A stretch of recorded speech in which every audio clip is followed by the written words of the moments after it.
What ancient secret lies in the crimson elixir of the Maasai Warriors? How does the simple act of drinking animal blood become a profound rite of passage, an ancestral bridge transforming boys into men and sustaining the very fabric of a culture finely woven with survival and spirituality?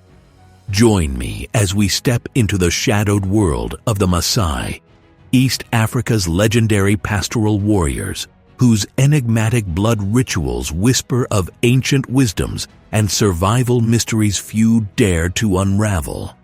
Beneath the vast sun-scorched savannas of Kenya and northern Tanzania, a remarkable tribe endures, a people bound inseparably to their cattle, to the land, and to ancestral knowledge systems that have transcended time. The Maasai's survival matrix is deeply tied to their herds, where every drop of milk, every cut of meat, and most mystifying of all, the blood, holds not just nourishment, but power.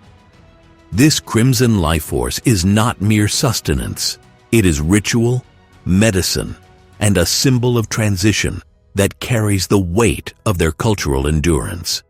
From the first ceremonial sip to the complex rites of passage, Maasai youth undertake an initiation that is as brutal as it is sacred. The moment of becoming a Moran, a young warrior, is sealed by the bitter, thick blood drawn carefully from a living cow. The Maasai meticulously preserve their herds, aware that their cattle are more than animals.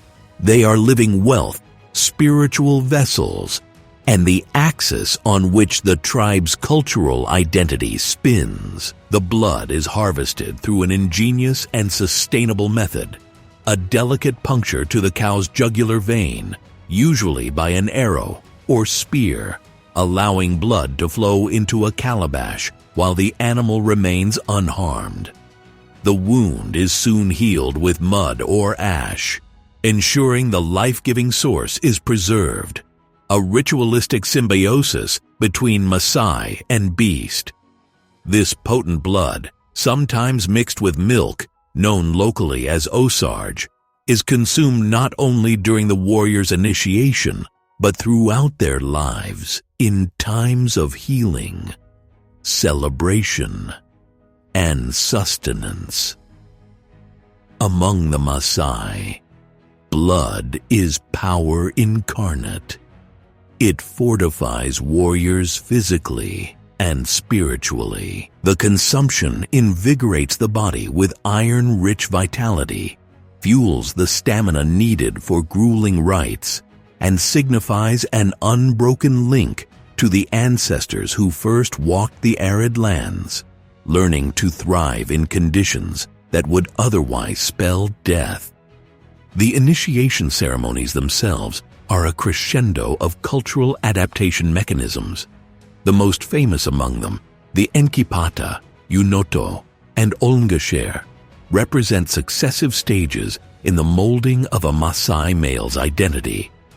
Each ceremony embeds in the neophyte the heavy responsibilities of warriorhood, elder respect, and community leadership. Drinking cattle blood during these rites is not merely a dietary choice, but a symbolic act enshrining the transition from boyhood to manhood, from vulnerability to protector. It is through this pulse of life itself that the Moran channels ancestral strength and resilience amid harsh surroundings. Survival adaptation data indicates that this reliance on blood and milk transcends ritual. In a landscape beset by drought, predation, and the ever-tightening grip of modern pressures, the Maasai's dietary matrix has evolved into a strategic survival system. Rather than slaughtering their livestock, a move that would threaten their economic and cultural foundation, they utilize their cattle's blood as a renewable, life-sustaining resource.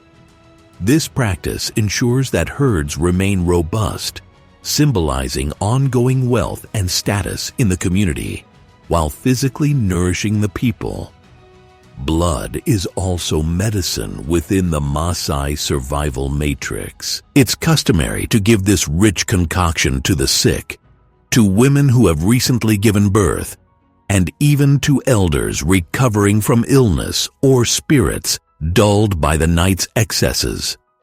The iron and protein content restores vitality. The ritual act of sharing blood consolidates communal bonds and spiritual continuity. Yet this mysterious beverage is not a solitary secret reserved for warriors alone.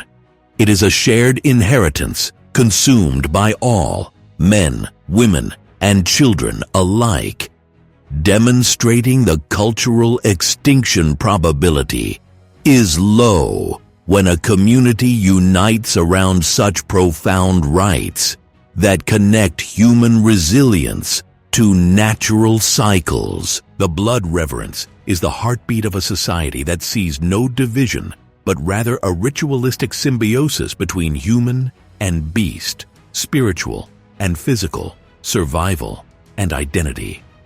The landscape the Maasai inhabit is unforgiving. Soaring temperature extremes, scarce water, and predators lurking in the shadows demand a unique set of survival skills that include more than just blood rituals. The Maasai are master trackers, their indigenous knowledge systems honed over centuries, enabling them to read animal signs, track migration patterns, and harvest natural resources without devastating their environment. Their survival is a live tapestry of ecological harmony and ancestral wisdom, where every ceremony, every practice is a thread contributing to the whole fabric of endurance. Moran warriors also embody a survival consciousness expressed through rigorous physical training and practical skills. Archery, spear throwing, hand-to-hand combat, all passed down orally within tightly knit age sets. Their long hair, braided and daubed in ochre, is more than a style. It is a visible statement of identity, status, and connection to the earth. This sacred image is disrupted only briefly during the Unoto ceremony, where hair is shaved, marking transition to elderhood, a symbolic shedding of youthful attributes as they prepare to assume new responsibilities within the tribe. Amid these transformations pulses a deeper quest, the spiritual symbiosis with Ngai, the Maasai deity who governs sky and earth. The spiritual dimension of blood drinking infuses these rituals with cosmic significance, casting the warriors as intermediaries between the physical and the divine. Through blood, warriors are believed to draw not only physical strength, but also spiritual protection and ancestral guidance, harnessing an intangible force that modernity cannot replicate. Today, the Maasai face challenges unprecedented in their history. Climate change threatens the lands and the grass the cattle graze on. Land has been fenced, and traditional migratory routes curtailed. Modern influences seep in, altering ceremonies and social structures. Yet, despite these pressures, the blood ritual endures, a stubborn beacon of cultural persistence. It is a testament to the power of indigenous survival matrices, rooted deeply in ancestral knowledge systems, resistant to complete erosion, and adaptive enough to absorb change without losing core identity.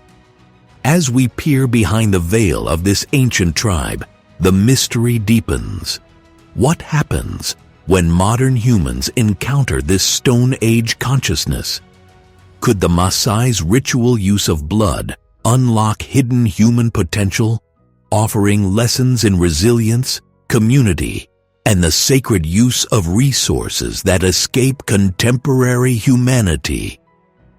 Might we find in the pulse of a warrior's blood a key to surviving not just the wild savanna, But the existential droughts of modern life, the Maasai remind us that survival is not only biological, but cultural, a dance of spirit, habit, and environment written in the red ink of blood and the milky white of life-giving cattle. Their secrets are carved in the skin of the earth and flow through the veins of those who dare to sip from the chalice of ancient endurance. So, as the sun sets low and the warriors prepare for another night of ritual and watchfulness, remember this: to drink blood is to drink life, and in the marrow of that life lies the secret survival wisdom passed down through generations. Secrets not lost, only hidden.